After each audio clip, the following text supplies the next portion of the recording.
Hello everyone, welcome back to online study zone.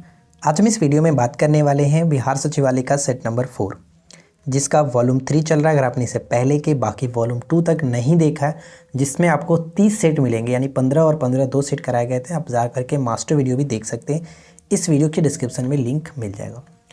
तो इस video में आपको 50 MCQ देखने को मिलेगा, जो कि काफ़ी अच्छे क्वेश्चंस हैं। और काफ़ी लोग कमेंट कर रहे हैं कि क्वेश्चंस किस सेट से कराया जाता है। तो भाई, क्वेश्चंस यहाँ पे किसी भी सेट से नहीं कराया जाता है। एक्सपेक्टेड क्वेश्चंस अलग अलग सोर्सेज से बनाया जाता है और आपके सामने रखा जाता है। तो बस आप रेगुलर प्रैक्टिस करिए। जो क्वेश्चंस आपको कराया जाता है, अगर आपको नहीं याद है तो उसको नोट डाउन कर लीजिए, ताकि लास्ट टाइम पे आप रिविजन्स कर सको। वैसे आपको मास्टर वीडियो तो मिलता ही है, तो रिविजन्स कर सकते हैं, कोई दिक्कत नहीं है। तो आप हमारे साथ रेगुलर प्रैक्टिस करिए। चलिए शुरू करते हैं। तो काफ़ी लोगों का कमेंट आ रहा है कि पेड कोर्सेज को ऐसे ज्वाइन करना है। तो पेड कोर्सेज को ज्वाइन करने का सिर्फ और सिर्फ एक ही तरीका है। इस वीडियो के डिस्क्रिप्शन में आपको हमारे एप्लीकेशंस की लिंक मिलेगी। लिंक को क्लिक करके आप एप्लीकेशंस को डाउनलोड कर लीजिए। डाउनलोड होने के पश्चात अपने किसी भी फ़ोन नंबर से लॉगिन कर लीजिए। लॉगिन करने के पश्चात आपको नीचे में स्टोर सेक्शन का ऑप्शन दिखेगा। स्टोर में जाइएगा तो आपको अभी वर्तमान में जो भी हमारे कोर्सेज चल रही हैं वो सभी दिख जाएंगे। जैसे बिहार 3rd CGL के लिए कंप्लीट स्टडी मटेरियल प्रोवाइड कराया जा रहा है। मैथ्स का बैच अलग से चल रहा है और 68वीं BPSC के लिए कोर्स स्टार्ट है। तो आप जा करके ज्वाइन कर सकते हैं और इसमें आपको बहुत सारी चीज़ें मिल जाती हैं। अगर आपको किसी भी चीज़ के लिए डाउट है, अगर आप पूछना चाहते हैं, तो आपके सामने ये नंबर है, आप इस पर व्हाट्सएप कर सकते हैं, आपको इंक्वायरी दे दी जाएगी। ठीक है, चलिए अब आगे बढ़ते हैं। देखिए, पहला प्रश्न कह रहा है कि वांचुआ त्यौहार का संबंध किस जनजाति से है। तो पहला प्रश्न ये कि वांचुआ जो महोत्सव है, वांचुआ जो त्यौहार है, वो किस स्टेट में मनाया जाता है। तो ध्यान रखिएगा, असम में मनाया जाता है। ठीक है, असम में मनाया जाता है। और किस जनजाति के द्वारा, तो तीवा जनजाति के द्वारा। यहाँ पे सही आंसर हम ए को टिक करेंगे, तीवा जनजाति के द्वारा। सेकंड क्वेश्चन है कि मोनपा हस्त निर्मित कागज उद्योग का संबंध किस राज्य से है। मोनपा हस्त निर्मित कागज उद्योग का संबंध किस राज्य से है। Correct answer option B, Arunachal Pradesh. ठीक है, अरुणाचल प्रदेश राइट आंसर होगा। क्वेश्चन नंबर 3 है कि गैस समीकरण PV = nRT किस गैस के लिए सही प्रक्रम से लागू होता है। PV = nRT किसके लिए लागू करते हैं, तो आदर्श गैस का समीकरण है। ठीक है, आदर्श गैस का समीकरण, यहाँ पे हम बी को टिक करेंगे, बी बिल्कुल सही होगा। क्वेश्चन नंबर 4 की क्षय रोग किस जीवाणु के कारण होता है। क्षय रोग, जिसको हम लोग तपेदी के नाम से जानते हैं, TB जिसको कहते हैं। तो ट्यूबरक्लोसिस यहाँ पे आपको दिख ही रहा है, इसलिए ऑप्शन ए को टिक कर सकते हैं, माइकोबैक्टीरियम ट्यूबरक्लोसिस। सही answer option A. Question number 5 है, निम्नलिखित तापीय परियोजना से संबंधित स्थलों एवं राज्यों से कौन सुमेलित नहीं है। ध्यान दीजिएगा, कौन सुमेलित नहीं है। तो चारों ऑप्शंस को अगर हम ध्यान दें तो उकाई गुजरात ठीक है, धाबोल महाराष्ट्र ठीक है, पेंच मध्य प्रदेश ठीक है, लेकिन परतालू यहाँ पे गलत है बिहार के साथ। परतालू का संबंध झारखंड से होगा। ठीक है, झारखंड के साथ होगा, तो इसको आप सुधार करेंगे। क्वेश्चन नंबर 6 कि सबरीमाला मंदिर किस राज्य में स्थित है। सबरीमाला मंदिर किस राज्य में स्थित है। राइट आंसर क्या है, सबरीमाला मंदिर का संबंध हो जाएगा केरल के साथ। Kerala option C will be right answer. एक प्रश्न पूछा जा सकता है कि सबरीमाला में किस स्वामी की पूजा की जाती है। तो अयप्पा स्वामी का प्रसिद्ध मंदिर है ये सबरीमाला। तो ध्यान रखेंगे, सी बिल्कुल सही आंसर है। व्यक्तिगत स्वतंत्रता के अधिकार के लिए कौन सी याचिका दायर की जा सकती है। व्यक्तिगत स्वतंत्रता के अधिकार के लिए कौन सी याचिका दायर की जा सकती है बताइए। तो सही आंसर क्या है, ऑप्शन बी, बंदी प्रत्यक्षीकरण। बंदी प्रत्यक्षीकरण ऑप्शन बी बिल्कुल सही आंसर हो जाता है। अगला प्रश्न है कि हड़प्पा संस्कृति के स्थल एवं उनकी स्थिति संबंधी निम्नलिखित युगों पर विचार करिए। तो हड़प्पा के जो भी स्थल थे, पूर्वी, दक्षिणी, पश्चिमी, तो इसके संबंध में यहाँ पे आपको मैच करना है। जैसे मांडा जो दिया गया, मांडा ये कहाँ पर पड़ता है, तो ये जम्मू कश्मीर में पड़ता है, तो ये पहला भी गलत है। और कालीबंगन राजस्थान में पड़ता है, तो ये भी आपका मैच नहीं करता है। और दैमाबाद महाराष्ट्र में पड़ता है, यानी कोई भी यहाँ पे मैच नहीं कर रहा है, सुमेलित नहीं है। तो यहाँ पे ध्यान दीजिएगा, कौन सही सुमेलित नहीं है। तो तीनों के तीनों बिल्कुल सही तरीके से हम देख सकते हैं, कोई भी सुमेलित नहीं है। तो ऑप्शन हम डी को टिक करेंगे, 1 2 3 तीनों सुमेलित नहीं है। ठीक है, मांडा जम्मू कश्मीर में होना चाहिए था, कालीबंगन राजस्थान और दैमाबाद महाराष्ट्र होना चाहिए था। चलिए इसके बाद आगे बढ़ते हैं और अगला क्वेश्चन, सिंधु सभ्यता के निम्नलिखित शहरों में से कौन सा एक जल प्रबंधन के लिए जाना जाता था। शहरों में से कौन सा एक जल प्रबंधन के लिए जाना जाता था। तो करेक्ट आंसर क्या होगा, धौलावीरा। ठीक है, धौलावीरा यहाँ पे जो कि गुजरात में पड़ता है। ऑप्शन हम डी को टिक करेंगे। क्वेश्चन नंबर 10 है कि ग्राम पंचायत का चुनाव कौन करता है। ग्राम पंचायत का चुनाव कौन कराता है। तो ग्राम पंचायत का चुनाव कराया जाता है राज्य चुनाव आयोग के द्वारा। यहाँ पे ऑप्शन बी को टिक करेंगे, बी बिल्कुल सही है। अगला प्रश्न कि एमआरआई में निम्नलिखित में से किस मैग्नेट का उपयोग किया था। सबसे पहले तो एमआरआई का फुल फॉर्म आप याद रखेंगे। एमआरआई का फुल फॉर्म अभी 2 से 3 दिन पहले वाली वीडियो में हम डिस्कस किया था। मैग्नेट रिजोनेंस इमेजिंग होता है, मैग्नेट रिजोनेंस इमेजिंग होता है, ठीक है। तो इसमें स्थायी चुंबक का प्रयोग करते हैं, स्थायी चुंबक, ऑप्शन बी को टिक करेंगे, स्थायी चुंबक। नेक्स्ट वन कि मानव आहार में पॉलिश चावल का उपयोग निम्नलिखित बीमारियों का कारण बनता है। यानी पॉलिश युक्त चावल अगर सेवन करते हैं तो मानव में कौन सा बीमारियां देखने को मिलती हैं, तो वो बीमारी है बेरी, ठीक है, बेरी, ऑप्शन डी को टिक करेंगे, बेरी। नेक्स्ट वन कि सुइल नदी परियोजना जो है किस राज्य में स्थित है। सुइल नदी परियोजना का संबंध किस राज्य से है। सुइल नदी परियोजना का संबंध हो जाता है Himachal Pradesh. Right answer option D, Himachal Pradesh. सुइल नदी परियोजना हिमाचल प्रदेश। निम्नलिखित में से किस मृदा को ऊसर मृदा के नाम से जानते हैं। किस मृदा को ऊसर मृदा के नाम से जाना जाता है। तो ऊसर मृदा के नाम से हम लोग लवणीय जो मृदा होती है उसे कहते हैं ऊसर मृदा। ऑप्शन हम यहाँ पे बी को टिक करेंगे। और जलोढ़ मृदा जो है, जलोढ़ मृदा भारत में सबसे ज़्यादा जलोढ़ मृदा पाई जाती है, ध्यान रखिएगा। और ये कैसे मतलब इसका निर्माण होता है, तो नदियों के बहाव के दौरान जो आता है उससे। और ये 2 प्रकार का होता है जलोढ़ मृदा, जो खादर और बागर। अगला है कि वीर निम्नलिखित में से किस देश की मुद्रा है। जो वीर है, वीर किस देश की मुद्रा है। तो राजधानी मुद्रा से मैंने एक वीडियो बना दिया अभी हाल ही में, अगर आपने उसको नहीं देखा है तो ज़रूर देख लीजिएगा। सही आंसर यहाँ पे इथोपिया हो जाएगा। इथोपिया की राजधानी क्या होता है, अदीस अबाबा। इथोपिया की राजधानी अदीस अबाबा। अगला प्रश्न कि स्वेज नहर किसको जोड़ता है। स्वेज नहर किसको जोड़ता है। स्वेज नहर किसको जोड़ता है। राइट आंसर ऑप्शन ए, भूमध्य सागर को लाल सागर से। भूमध्य सागर को लाल सागर से, यहाँ पे करेक्ट आंसर ऑप्शन ए। सर्वोच्च न्यायालय का न्यायाधीश अपना त्यागपत्र सकता है, मतलब त्यागपत्र किसको दे सकता है। सर्वोच्च न्यायालय का न्यायाधीश अपना त्यागपत्र किसे देता है। सही आंसर ऑप्शन सी, ठीक है। सॉरी, यहाँ पे हमारा सही आंसर क्या बनेगा, ऑप्शन बी बनेगा ना, राष्ट्रपति को ऑप्शन बी को टिक करेंगे। बी बिल्कुल सही आंसर है।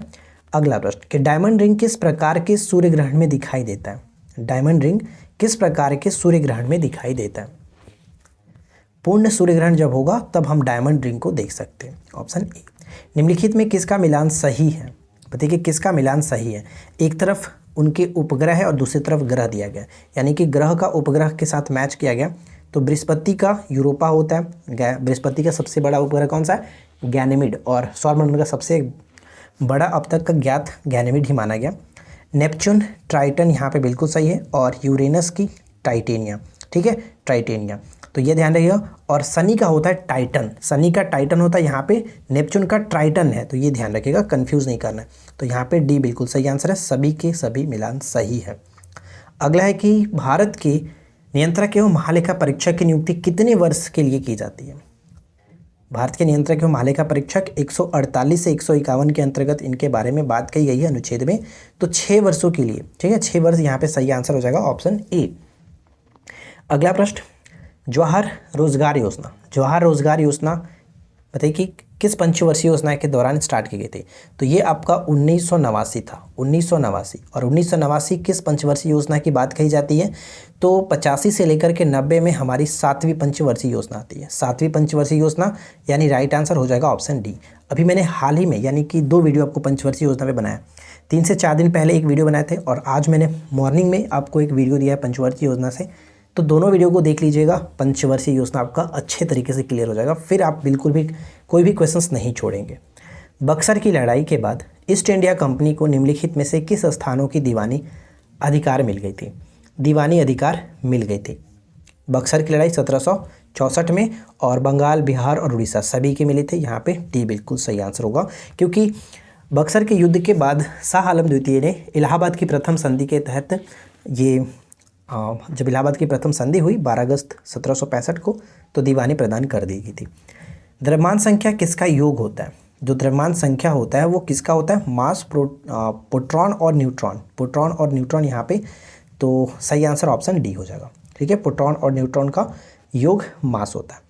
मालवा क्षेत्र पर मगध की सत्ता का विस्तार निम्न में से किसके शासनकाल में हुआ था?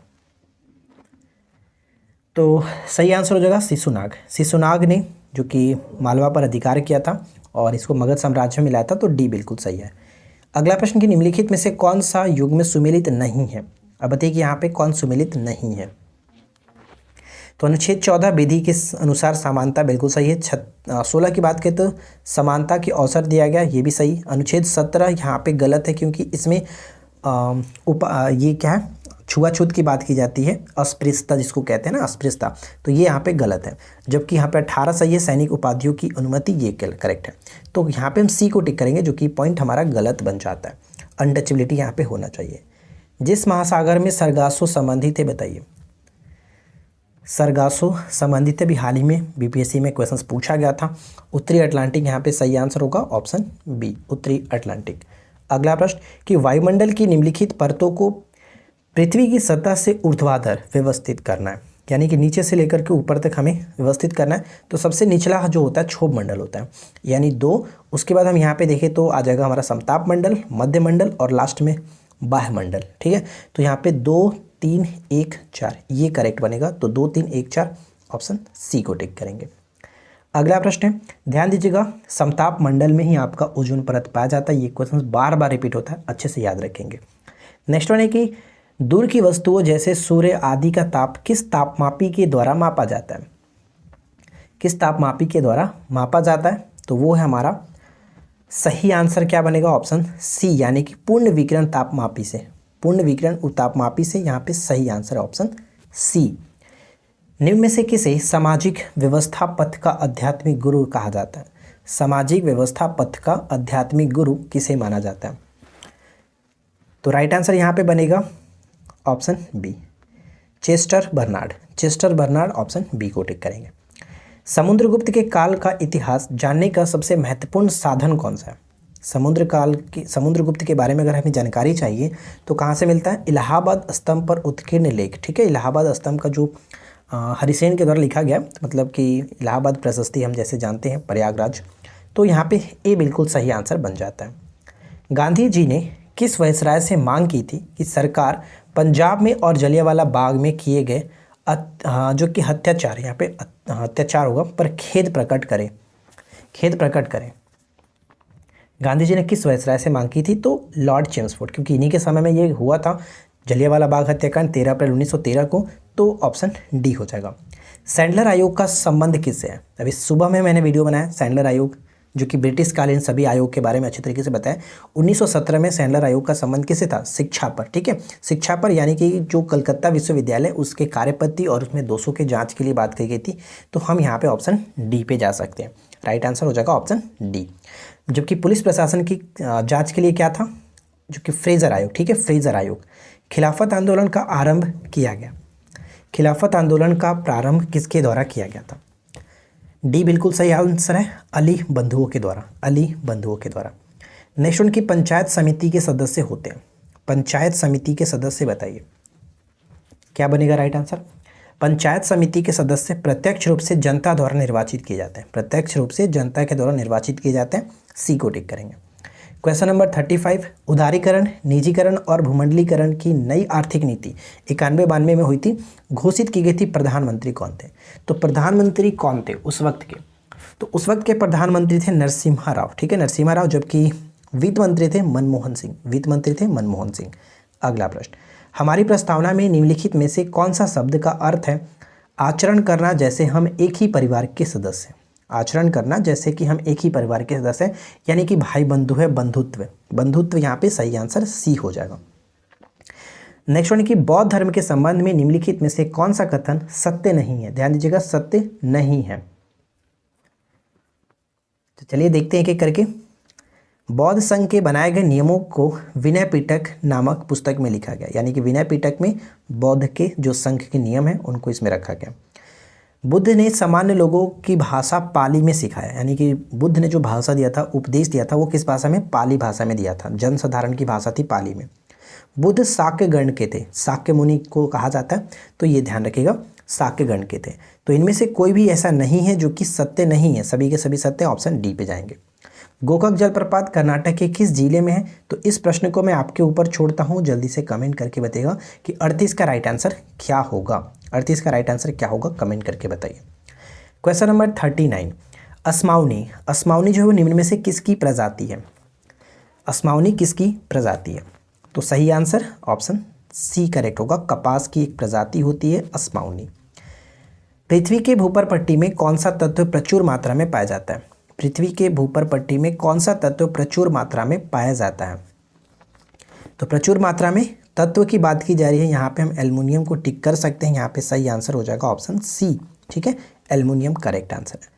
अगला प्रश्न कि मुजफ्फरपुर में किंग्सफोर्ड की हत्या का प्रयास कब किया गया था? मुजफ्फरपुर में किंग्सफोर्ड की हत्या का प्रयास कब किया गया था? खुदीराम बोस और प्रफुल्ल चौकी थे। सही आंसर ऑप्शन ए 1908 में किया गया था। बनास नदी का उद्गम स्थल कौन सा है? बनास नदी का उद्गम स्थल कौन सा है, बताइए। बनास नदी का उद्गम कहाँ से होता है? तो खमनौर की पहाड़ी, खमनौर की पहाड़ी, और खमनौर की पहाड़ी कह सकते हैं कुंभलगढ़ जो कि राजसमंद राजस्थान से, तो बी बिल्कुल सही आंसर है। कल्पसूत्र किसकी रचना है? कल्पसूत्र किसकी रचना है? Right answer option D Bhadrabahu की। ठीक है, भद्रबाहु यहाँ पे होना चाहिए था, ऑप्शन डी होगा। लॉर्ड कर्जन के शासनकाल में निम्नलिखित में से किस विभाग की स्थापना की गई थी? लॉर्ड कर्जन के समय में किस विभाग की स्थापना की गई थी? और वो विभाग था भारतीय पुरातात्विक सर्वेक्षण विभाग। भारतीय पुरातात्विक सर्वेक्षण विभाग। तो यहाँ पे हमारा सही आंसर हो जाएगा ऑप्शन डी। ठीक है, डी को टिक करेंगे। अगला प्रश्न कि निम्नलिखित में से कौन मौर्य साम्राज्य के समृद्ध बंदरगाह था? मौर्य साम्राज्य में समृद्ध बंदरगाह था। तो मौर्य साम्राज्य में समृद्ध बंदरगाह ताम्रलिप्ति को जानते हैं, ताम्रलिप्ति, ऑप्शन बी को टिक करेंगे। ठीक है, सुवर्णागिरी, सुवर्णागिरी जो था वो कृष्णा नदी के तट पर स्थित नगर था। तोसाली की बात करते तोसाली महानदी पर स्थित बंदरगाह था। और उज्जैन, उज्जैनी नदी, तो ये आपको पता ही है। चलिए इसके बाद अगला है शैवाल, जो कि शैवाल की बात की जा रही है। शैवाल पारिस्थितिकी तंत्र के निम्नलिखित में से किस स्तर में आते हैं? शैवाल किस स्तर में आते हैं? तो हरे पेड़ पौधे को हम लोग किस में रखते हैं? हरे पेड़ पौधे को हम लोग किस में रखते हैं? ये आपका उत्पादक के अंतर्गत आते हैं, उत्पादक। ठीक है, यहाँ पे सी बिल्कुल सही आंसर बन जाएगा। चोल वंश के राजा विजयालय का उत्तराधिकारी कौन हुआ? चोल वंश के संस्थापक विजयालय थे, तो विजयालय के उत्तराधिकारी कौन हुए? आदित्य प्रथम। आदित्य प्रथम, ऑप्शन सी को टिक करेंगे। ठीक है, आदित्य प्रथम। हाल ही में किस राज्य में दुर्लभ मांसाहारी पौधे की प्रजाति मिली है? दुर्लभ मांसाहारी पौधे की प्रजाति मिली है किस राज्य में? तो ये है उत्तराखंड राज्य। उत्तराखंड राज्य, ऑप्शन डी। झारखंड और आंध्र प्रदेश के बाद कौन सा राज्य यूरेनियम, ध्यान दीजिएगा, यूरेनियम खनन में प्रवेश करने वाला तीसरा राज्य बन चुका है? तीसरा राज्य बन चुका है यूरेनियम खनन में प्रवेश करने वाला। तो झारखंड और आंध्र प्रदेश के बाद राजस्थान हो गया, राजस्थान, यहाँ पे ऑप्शन बी। किस देश ने जुलजाना नाम से एक ठोस ईंधन वाला रॉकेट विकसित किया? जुलजाना नाम से एक ठोस ईंधन वाला रॉकेट को लॉन्च किया। तो करेक्ट आंसर ऑप्शन बी हो जाएगा, ईरान। ठीक है, ईरान यहाँ पे करेक्ट आंसर है। तो आशा करते हैं कि आप लोगों को आज का ये वीडियो अच्छा लगा होगा। वीडियो पसंद आया हो तो लाइक करिए, अपने दोस्तों के साथ शेयर करिएगा। चैनल पे पहली बार है तो सब्सक्राइब करके नोटिफिकेशन बेल आइकन को ऑल पे सेट कर लीजिए, और इसी तरह के रोजाना वीडियो के साथ हमारे साथ बने रहिए। तो चलिए मिलते हैं नेक्स्ट क्लास में किसी नए टॉपिक के साथ। Thanks for watching, keep learning, have a good day.